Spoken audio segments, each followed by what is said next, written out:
Okay, this week we're in chapter 9, open to buy and assortment planning.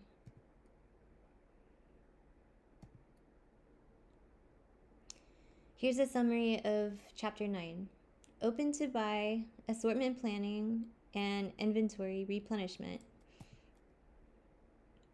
I'm including a slide here with all the formulas from the chapter. These are all in the book, but I just wanted to put this here for you to use as a tool, just to make it easier while you're working through problems. All the formulas are right here. Open to buy, OTB, serves as a control device to see that purchasing is carried out according to the figures outlined in the merchandise plan. OTB is a calculation made at frequent intervals throughout a given period. OTB determines the amount of merchandise that may be received into stock during the period without exceeding the planned closing stock level at the end of the period. OTB may be calculated in dollars or units. OTB figure indicates whether the buyer is open to buy or overbought. Buyers need some open to buy for new lines or items, for special promotions from vendors, for reorders of fast-moving merchandise. Here are a couple formulas. Open to buy equals merchandise needed minus merchandise available.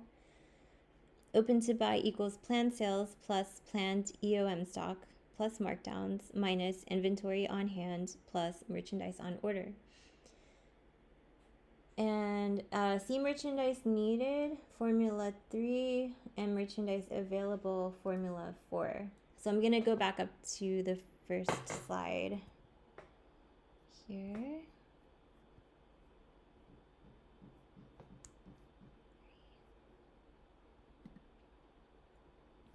Okay, so you can refer back to this first slide. Anytime throughout the chapter to see these other formulas, and these will come in handy.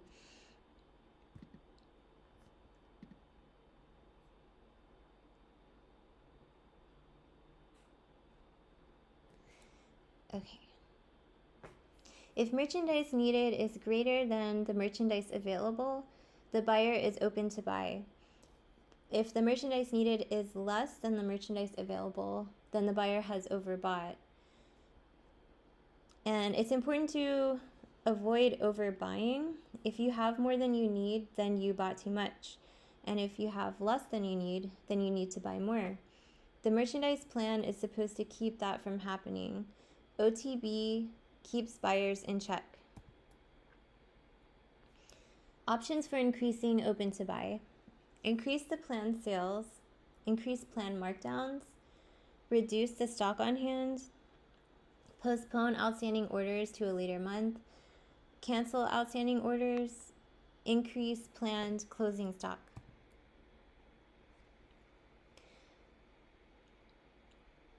Figuring open to buy. Open to buy may be calculated at the beginning of the month or during the month. The buyer will need to know the amount of stock on hand through physical inventory or through retail method of inventory, RAM. What's the difference between physical inventory and RAM? RAM is like a computer method of keeping track of inventory. It's data on a computer system, but physical inventory is actually counting the physical inventory.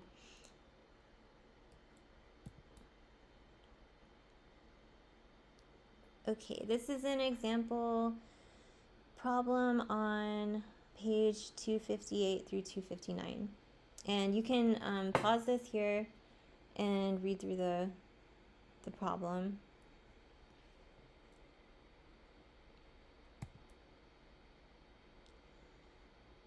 Here's the solution, and in this solution we used formula number 5 from the first slide.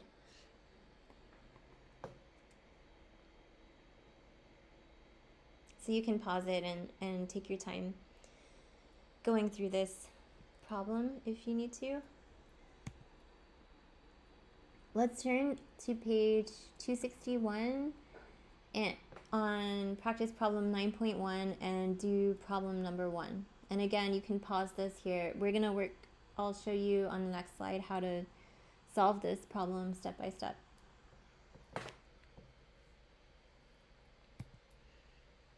Okay, so here's how you solve number 1. You used formula number 2 from the first slide.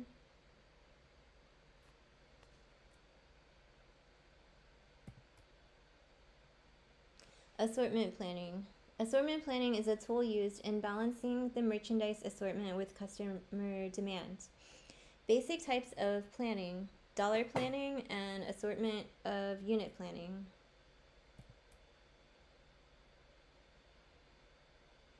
Assortment plans are based on selection factors. Selection factors are qualities inherent in merchandise that differentiate one item from another. Selection factors are price, size, color, brand, fabric, detailing. Turn to page 265 in the book for an example.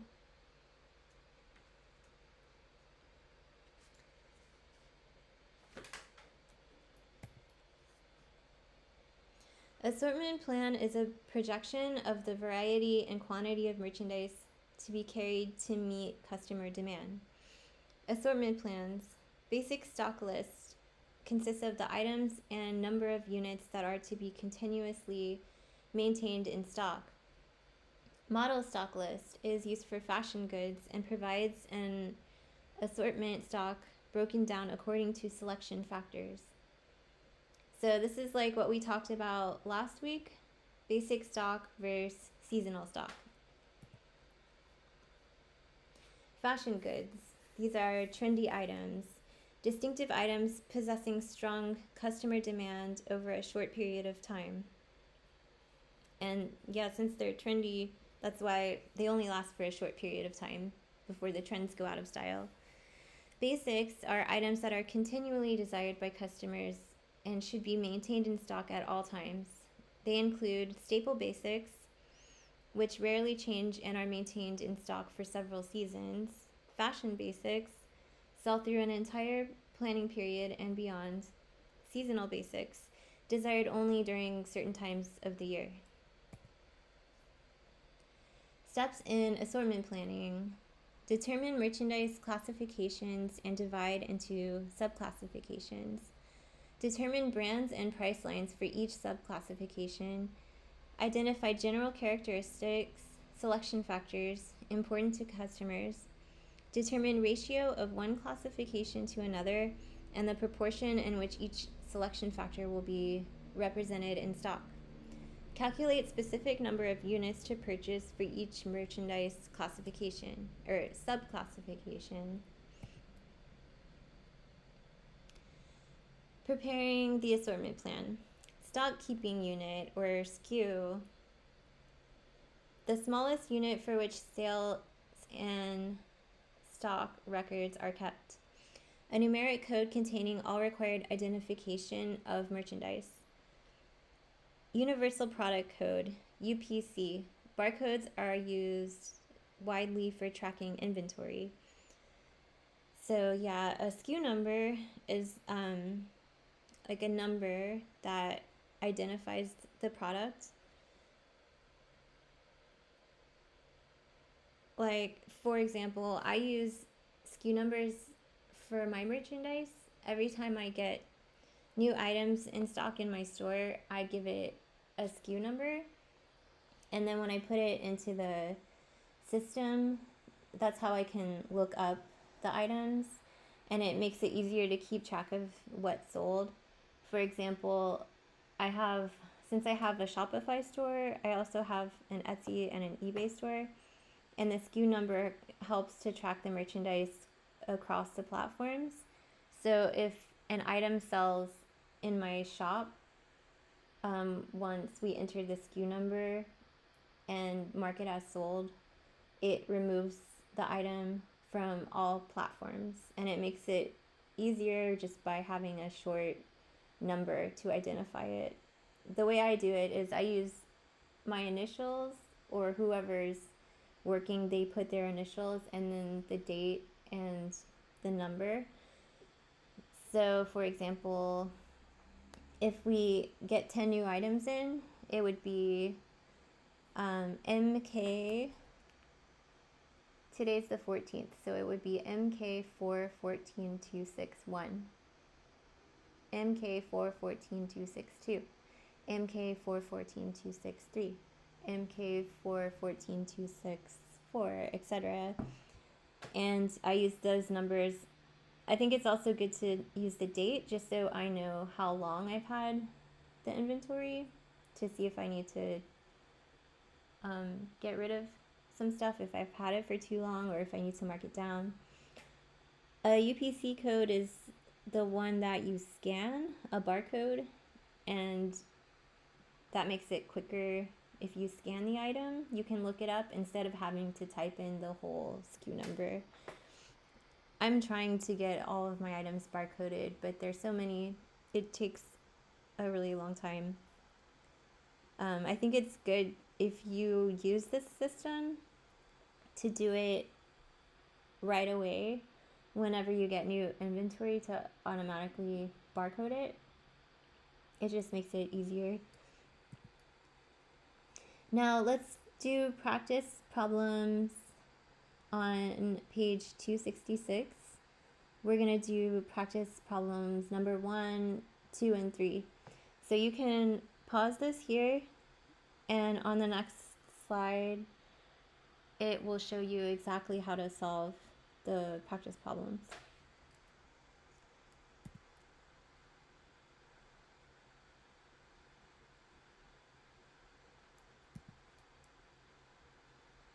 Okay, so you can pause this again, or you can refer back to the slides to work through these problems. It here shows you step by step how to solve them. Inventory replenishment. Buyers make decisions regarding the most appropriate technique for maintaining adequate stock. For fashion items, buyers carefully watch sales trends, and for basic items, buyers monitor a periodic inventory spreadsheet. Retailers use sales curves to maximize sales, turnover, and profit. Inventory replenishment. Periodic reorder quantities can be calculated from the following information. RP equals the reorder period, DP, the delivery period, LT, lead time, equals reorder period plus delivery period, RS, rate of sales, R, reserve, OH, merchandise on hand, OO, merchandise on order. M equals maximum. Turn to page 268 in your book.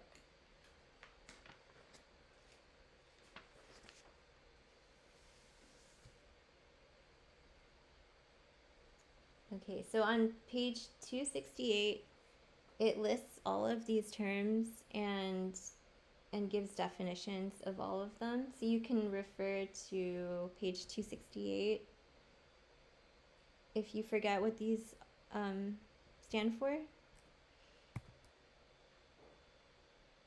Calculating open to buy. Here's some more formulas. This is on page 268. Maximum equals RS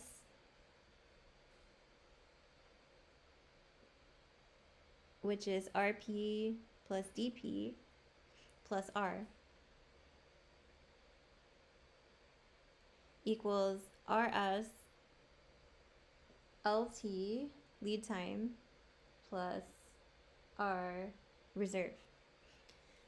So again, just refer to the book or to the last slide to remember what all of these letters stand for. Like M is maximum. OH, merchandise on hand. OO, merchandise on order. Okay, now turn to page 269, calculating the rate of sale. The rate of sale is a measure of how quickly products are sold over a specific period of time. It is typically expressed as the number of units sold per week, day, or month. And this is also on the formula list. It's number 11 on the list.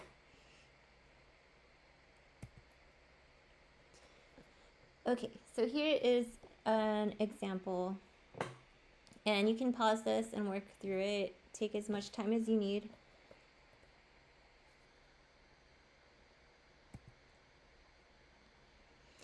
Inventory replenishment, calculating turnover. Here is average stock and turnover. These are also in the formulas on the first slide. You can refer back to it. Formula number 12 and formula 14. Okay, here's another example problem. Turn to page 270 in the book.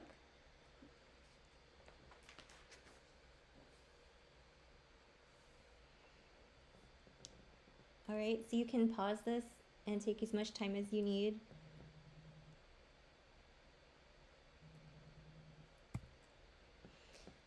All right, and finally, let's wrap up the chapter by doing practice problems on page 271. You're gonna do problems 1 through 5. And again, I always try to pick practice problems to do that are like the summary problems in the homework. On the next slides, it shows how to solve these problems. So you can pause this, take as much time as you need, and on the following slides, it shows step by step how you work through these.